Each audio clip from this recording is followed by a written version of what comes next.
Good evening and welcome to WHC-TV, where we're going to have a community conversation following a community tragedy that's happened this week. I want to take a moment to thank WHC-TV for this community service. A number of parents had reached out to me. I'm Beth, your state senator, asking how to talk to their kids about what's happened in our community. And I want to start by saying our hearts go out to the family who suffered this tragedy, and I have sensed a great deal of community support for the family, and that is a good thing. I think that is first and foremost in people's mind, is how we can support the family that's suffering. So why this show now? Because of the community outreach. My background is as an early childhood educator, and my training is developmental psychology, so I know many parents in town, and many have reached out. So while I'm a pretty good child care director, I'm not an expert. So we're so grateful to be joined today by two experts, Dr. Rob Keder and Dr. Barbara Rzepski, who are here to help us talk to parents, and even there may be some students watching at home, about how to talk to their children about this. The schools have put out a really beautiful guide that is from the National Association of School Psychologists. It's going to be available online through a link at this station. It's available through the schools. Our teachers in schools have done an incredible job today responding to this crisis, and have been there for the students, and they've been there sending out information to parents as well. So we're just going to have a conversation, because I think that's a nice way for parents to listen and process. So with two wonderful experts, we're so grateful you're here today.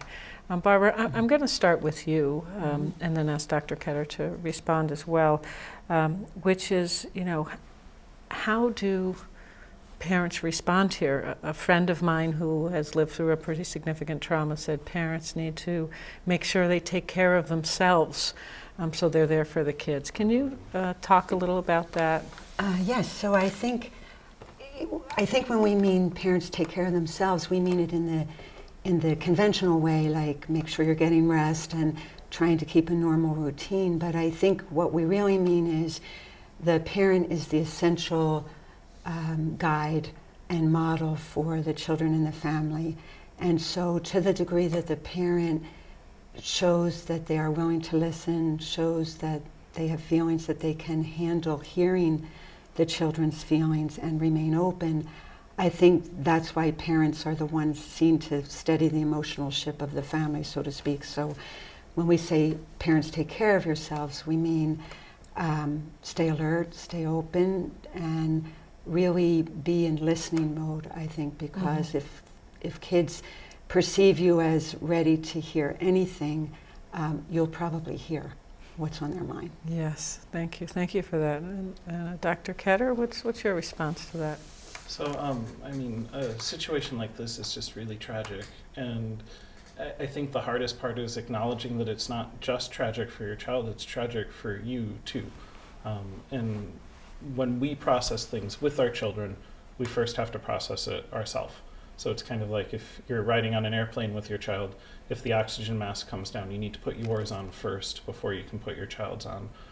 So just taking a moment, taking a deep breath before you talk with your child, relaxing, recognizing that if this is really bothering you, that it might be helpful to seek help for yourself, especially if you've experienced past trauma and this is re-traumatizing, or if it was a close family member that was involved, or a friend or loved one, because this is just really difficult.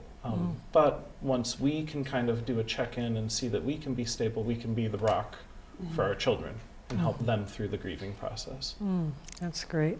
I meant to ask you if you can just tell our audience, Dr. Rzepski, a little bit about your background, and then Dr. Keder, if you can just let us know your background. So I have a doctorate from Chapel Hill in North Carolina, but really my career has been, I'm associated with the Institute of Living, and I'm also the director of the Division of Pediatric Psychology at Connecticut Children's. So we see a lot of kids who have both medical and psychological problems. And we do see kids at the hospital who've had trauma of some sort. Either they've experienced directly, or as Dr. Keder just said, this idea that there's this notion of secondary trauma, that people can be close either to a family or another child, So even if you don't personally experience that trauma, you can be going through a lot of the same feelings. So I think because of that reason, the Children's Hospital, and ironically actually today had a pediatric grand rounds that was an annual lecture on from Sandy Hook. So I think our state has had some very notable, terrible tragedies, and I think a lot of what professionals know have come from those experiences and knowing how people are followed, both families and kids, and who can get through and who can continue to have a good and meaningful life, but also who's vulnerable. Yes. And Dr. Keder? So I'm a pediatrician who specialized in developmental behavioral pediatrics.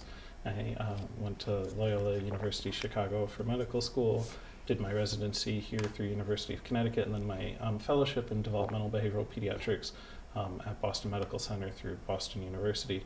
And I'm now working back at Connecticut Children's Medical Center.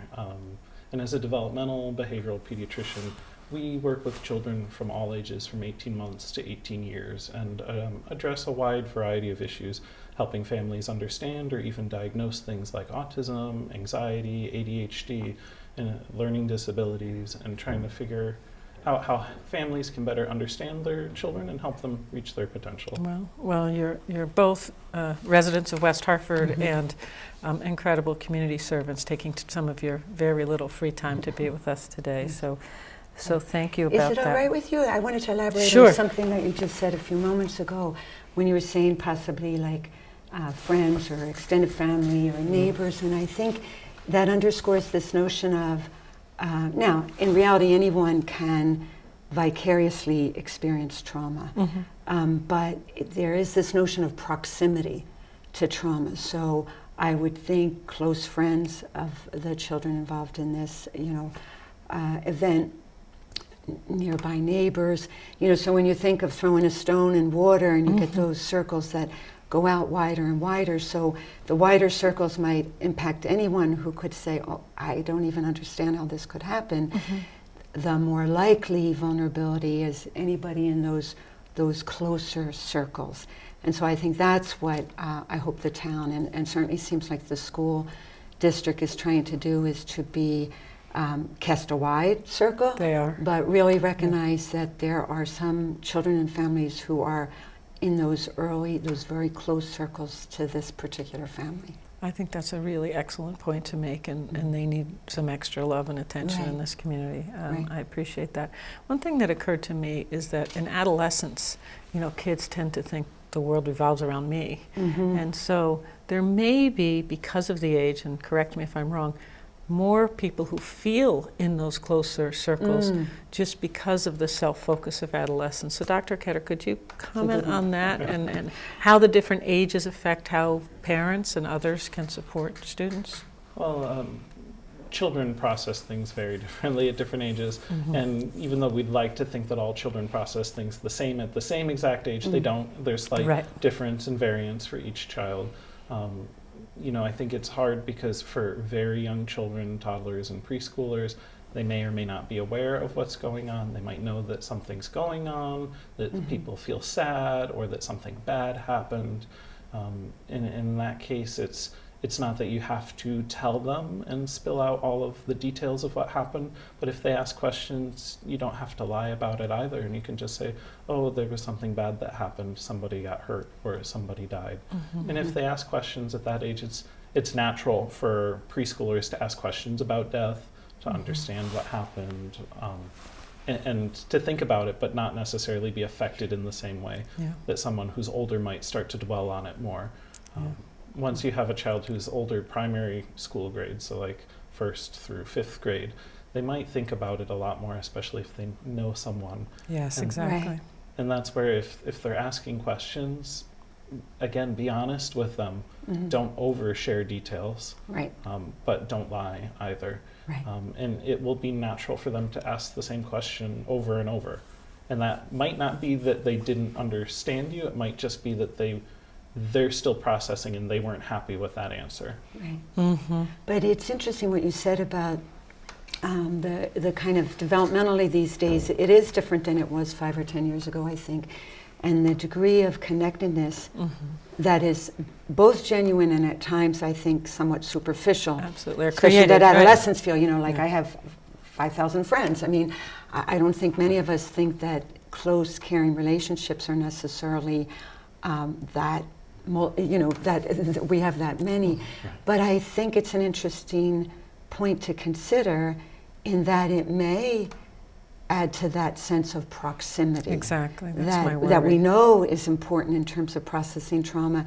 So it's an interesting kind of new version of when a tragedy happens. It's not quite the same thing as this was in the next town over, or this was in the other part of West Hartford. Right. So I that's think very even different. talking to people at private schools today, Yeah. they were processing just like the school that the students attended, Right. because they were on soccer teams or basketball teams, and The degrees of separation are not that far off. Right. and I think in our community tends to be hyper-connected. I think it's one Yeah. of the things that differentiates us, but the adults are certainly feeling it today. It's a very heavy feeling today in Yes. town, and I think the kids are feeling it. Right. One thing that one of the parents was sharing with me was that on social media, that their kids who are in middle school, they're just so tied to their phones, Right. and they're looking at Snapchat and Instagram and pictures from the concert this Right. week, where the Right. children, who've passed away Right. and who were involved in the incident are there, and it's just exhausting. So what are some strategies for parents to deal with that social media at a time like this, when it helps connect them to their peers at a time they're Right. often pulling away from their parents a little bit, Right. but it also their brains don't get a rest. Yeah. So how do parents deal with that? I do have some thoughts on that. I'm sure you do too. But I think the thing we have to think about, and certainly we would urge parents to think about, is the degree of overexposure. It's kind of traumatization Re-traumatization. vicariously in a way. So the goal isn't to pretend nothing happened. The goal isn't to say solely that's enough. But I think parents have to be aware that it can be excessive. And, taking your phone to bed and, keep looking at things. I mean, at some point, I think the parental role is to say, you know what, let's sit and talk, or let's go take a walk. Let's be together, because I think the message of support and love and guidance is really the healing action on the part of a parent. But I do think at some point, parents need to say, we're going to take a break from that now. And I think, again, harkening back to even, tragic events like 9/11 and all, I think we learned that for especially younger kids, but all children, to see the news over and over again is actually not good. So some titration of the amount of time I think is important. Dr. Keder, could you add to that, and do you have any sort of specific guidelines for parents? I mean, I'm in full agreement. Just the blessing and the curse of having access to so much information is that it's always there. Yeah. And, if it's something like a phone, you can pick up and read an article. If it's television, it's there and it replays constantly. So, checking in with yourself, I think even as an adult, we want to show that we're modeling how we're handling it. So saying, I'm unplugging, here's me putting my phone away. Let's shut the television off. Right. Let's disconnect for a bit and breathe, or take a walk, or focus on just eating dinner together. Right. Because I think all of those, we're doing a couple of things. We're taking care of ourselves, but we're really role modeling a positive strategy, because Oh, both. So both Right. have a limit, but also, as you're both saying, make sure you offer an alternative. Like, Exactly. I'll be with you, or come be in the room, or if you don't Right. want to be with me, read a book, but Right. we need a break from Right. this Yeah. stimulation. And I know a little bit ago you mentioned about, certainly don't lie about something, so I do want to emphasize that. I would imagine that most of the middle school and certainly high school students, in fact, probably know way more about this event than many of us do, because of that connectedness. So again, that's back to the blessing and curse. So I think for parents to try to use open questions to kids to say, what is it that that's been going on? Can you just explain what an open-ended question is? Yeah. I'm a teacher, so I understand, but I think it's Right. important to talk to parents about, so what is an open-ended question that can lead to conversation? Right. So, a non-open-ended question would be, do you know what happened in our town? That's a yes or no. Right. If you say, I know a lot's been going on, you've probably heard a lot, and maybe you and your friends are talking. What do you know about what happened to one of our students, a middle school student? Yeah, so because then it doesn't have one answer. It doesn't have one answer, and hopefully it has the answer that your child is thinking, not what we think all kids in 7th grade think. And Dr. Keder, you have some expertise in anxiety, and what are some things that parents can do both to reduce their own anxiety, but also to help the children reduce their anxiety? First things first is check in and see where you are. And I think that what happens in situations like this, there's a lot of cycling. I almost like to call it a perseveration loop. And you'll notice it happens once, and then it happens twice. And I think, if we're paying attention to where our child is and we're noticing that they're still just really focusing on something, we can try to, acknowledge their emotion and what they're feeling, because that's a real thing. We can't deny our feelings. Right. And once we kind of acknowledge it, we can listen and ask them what their concerns are, because our main job that we have to do is listen, because it's their story. Even though this happened somewhere else, it's the child's story and how they're coping with this. And it's clear that the kids in town, based on parent report, are feeling very connected. Yes. The kids who had any experience or exposure or friendships are feeling very connected and not sure how to, and parents not sure how to help them be a little less, to just calm down, help them reduce their anxiety and sadness.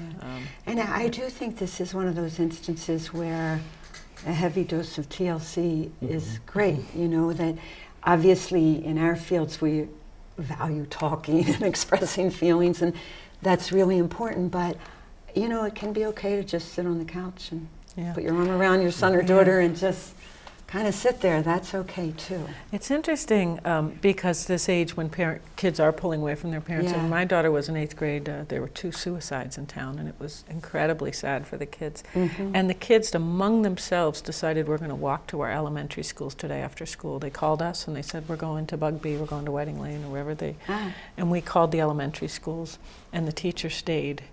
And the kids got their support that way. Now, we had to be open to them walking from and being together and doing that together. But, I think sometimes there are other adults besides the parents. And how can the parents reach out to them? Or maybe there's even a special aunt or someone. Is that a good idea to try to find people the children are connected with? I think that's a great story, by the way. I know before we It's a started fabulous filming, story. we were talking about attachment. And obviously I think the 3 of us feel that a parent is the primary attachment. But, excuse me, that's an example that children are lucky when they have multiple attachment figures, and teachers often are right up there.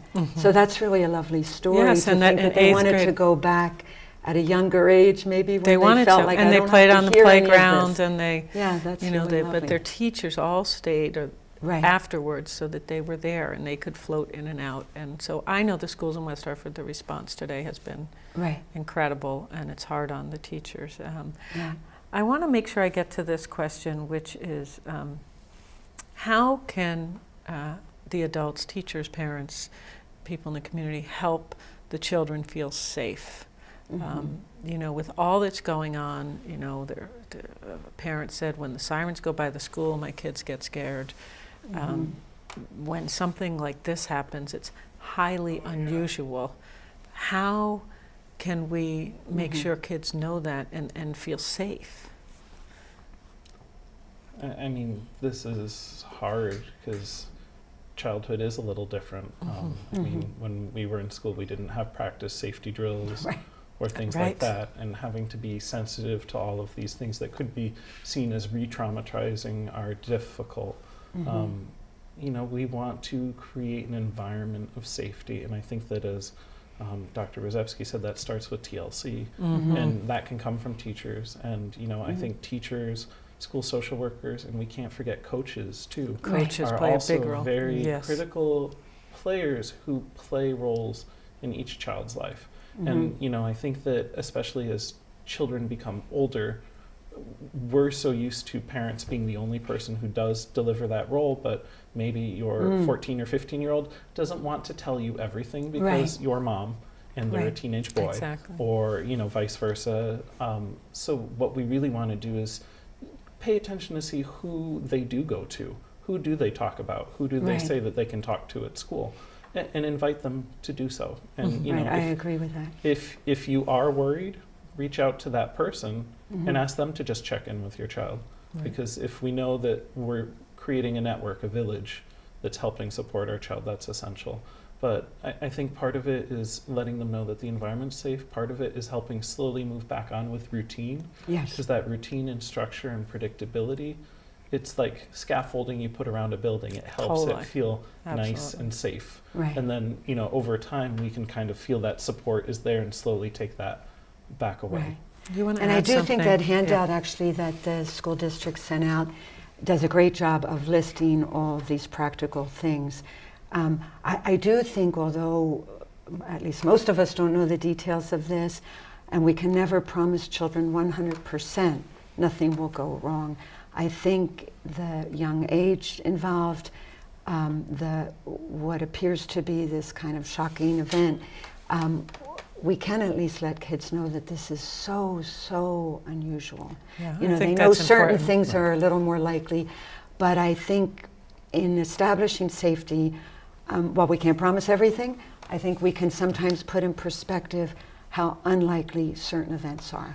I do think that's really important in this case that parents stress how unusual this is, and also that there are helpers, which you've both pointed out, that may not even be the parent, but maybe people outside of themselves. Because I think, as you point out, helpers, it helps reduce that anxiety, and that idea that the gratitude for people in your life actually helps breed resiliency and health. And so as we can stress to children that there are a lot of helpers and they're here to help you. And I think, the kids are really seeing that today. The response from what's happening in the schools today has been great. Tonight the schools are opening room 400 in the town hall from 6 to 8 to be available for staff and parents. Yeah. I think this community is remarkable. And I think building that sense of community and to let the kids know that there's a community is really, really important. So Fred Rogers would say, look for the helpers. Yes, exactly. And it's not a little thing. I mean, that gentleman did a lot of things that were very intentional, but seemed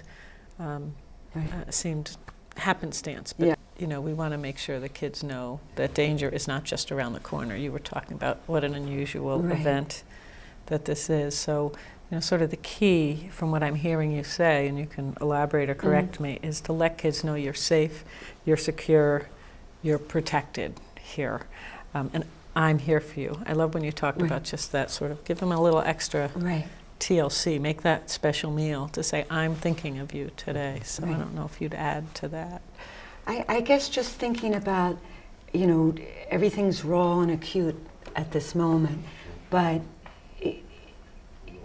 next week, the week after, there will be different nuances of the conversation, and I think that's really valuable, especially with early adolescents who are, thinking of all sorts of things in general, and sometimes wanting to challenge. So I think there will be an evolution of their thoughts and feelings about it, and it's just to encourage parents to, stay open. You don't have to ask them every day, but I think there'll be a need to check in over the next couple weeks for sure. Yeah. Dr. Keder, what would you add? Exactly. This is a process, and it's not an overnight process. Dealing with grief, bereavement, all of this just takes time. And as we get busy, we do want to keep checking back in. And it doesn't have to be a super deep emotional probe where you get the mom, dad, just leave me alone. Right. But more of the how's it going? Great. Is there anything you want to talk about? No? Okay. How was your day today? And I always found in the car I got much more. Yes, it's really it drives remarkable, isn't it? that vestibular stimulation. Yes, really, exactly. And where they're not looking you in the eye, Exactly. especially in adolescence. So don't underestimate taking your kid to the grocery store with you right now, That's for maybe, sure. where you might have left them Yeah. behind 2 weeks ago. Yeah, I think most parents can account for that. Looking forward and, oh, I didn't know they were thinking that. Or listening to them talk to their friends because they act like you're not there. So Yeah. the car is actually a useful Yes. place. Right. Yes. You can be around, just not necessarily even talking to them, just being in proximity. Right. You know, if you want to take your work home and work from home while they're after school, Mhm. you don't have to be with them every moment, Right. but just knowing you're nearby. I think it's a great suggestion. So as we close, and I'm so grateful you two were here Mhm. today, it's been amazing, and I know the You're whole welcome. community is grateful. But where can parents call for help if things really go south and they feel very worried about their child? Where should they Well, turn? I think let's use that proximity analogy once again. So, Okay. you know, you have parents, you have teachers, the guidance counselors, you know, all the school personnel. I think if something feels very, very distressing and that, you know, it's 8 p.m. at night, there's 211 to call. So there, you So know, if they these are call 211, levels. what will happen? You know, typically there could be some discussing or providing support over the phone. Okay. But depending on what level of distress is going on in the home, that's access to mobile crisis. So if someone would actually Come to your home. and So help. these are just different levels. Yeah. It may be just that talking to someone else for the parent is enough guidance and comfort to say, okay, I've got this. Okay, Dr. Keder, anything to add? So, I mean, same thing. You can utilize the system that's in place. So we have a great school system here in West Hartford. Right. So utilizing teachers, guidance counselors, social workers. If you are worried about your child, you can send an email to your child's teacher or the school social worker or counselor and just ask them Right. to check in. And don't forget the pediatrician. And Yes, if exactly. you're really concerned, Pediatrician or nurse practitioner. Right. or family doctor Yeah. or whomever it is, and they can easily help Okay. make a referral to more intensive mental health or counseling if that's something that you might need. Well, thank you so much. And I think counseling can really help families at times like this too. And Right. people shouldn't feel ashamed or embarrassed. It's a Right. it's a challenging time, especially in those close circles, as Yeah. you described, Dr. Rzepski. So thank you to WHCTV, to Dr. Keder, to Dr. Rzepski. I hope it's been helpful to you at home. That was our intent tonight, and we're grateful for our whole community of helpers: police, fire, teachers, Yes. social workers, pediatricians, psychologists. Mhm. It does take a village, and we're Mhm. lucky to live in such a connected, supportive village. Right. So thank you. Thank you. Thank you.